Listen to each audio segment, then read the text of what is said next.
Hello everybody and welcome back to Yalan app. In this tutorial I'm going to show you exactly how to fix Roblox Mobile not responding. So if you're currently having that problem, well actually me myself I had the exact same problem before and I'm going to show you how I was able to fix it quite quickly. So actually what we're going to do, we're going to just firstly close our Roblox app completely. So just close it completely and then instead go into your settings app. So open up your settings app on your phone because then you should be taken to this page right here. So now on this page, scroll down a little bit and then click on General. So click on General because then it should take you to this page. Now scroll down a little bit and click on Storage. So click on Storage. It's going to take a couple of seconds for this right here to load, just so you know.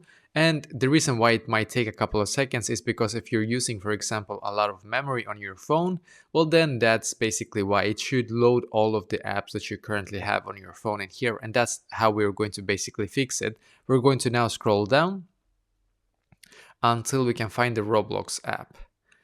Uh, I think it's down here. Oh, perfectly. As you can see, Roblox. So find the Roblox app and here click on Offload app and then once again click on Offload app and here.